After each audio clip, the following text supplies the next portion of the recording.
Hello everybody, it's Thursday and I'm back with your video for the week. So this week I will be talking about this and that mostly, but I thought we would revisit the topic of gay rights, especially gay rights in India. So as many of you would know, and especially those people who don't live in India or are not Indians would know, the Indian government has decriminalized homosexuality.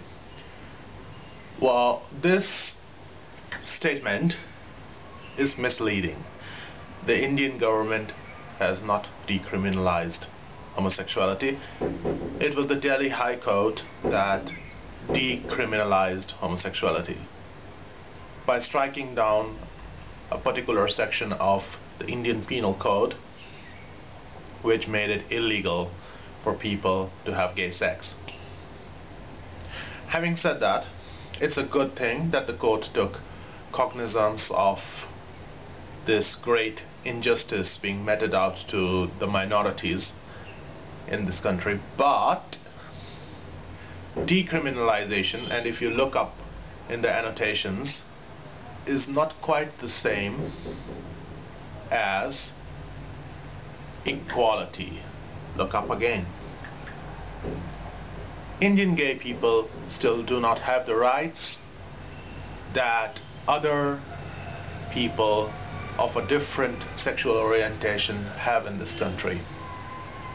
For example, straight people or even transgender people have certain legally recognized rights that we do not have. I'll just talk about gay people in the sense of two men.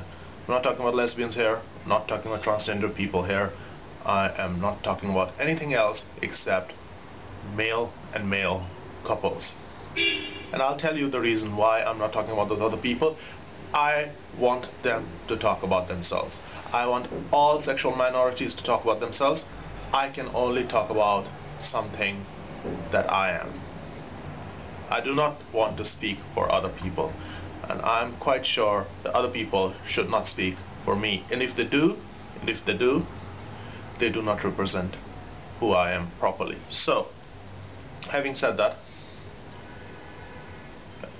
as a gay couple or as a gay man, I do not have any rights of bequeathing property. I do not have any rights to medical insurance benefits. I do not have any rights to not being discriminated against by my employer. I do not have any rights relating to, let's just say, immigration.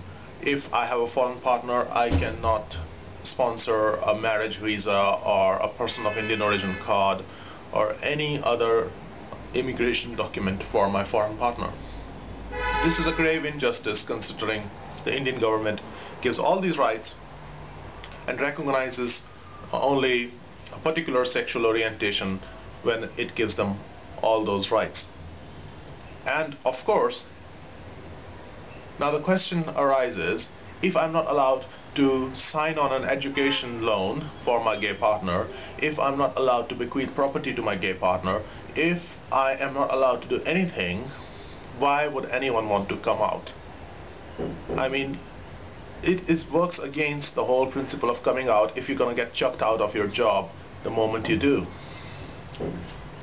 The Indian government, by its policies, is basically encouraging people to stay closeted. And when they stay closeted, they indulge in high-risk activities. They have unsafe sex, men meet other men in parks. It's all around unsafe. Sexual frustration, sexual repression never leads to anything good. Hiding people like this, making them hide their true selves, is unhealthy, and the government of India should recognize this. And if they do not want to recognize this as a fact, then they should have the courage to come out and say, you know what, in this country we will never give gay rights any thought. We would never legislate on this. We will never even talk about this again.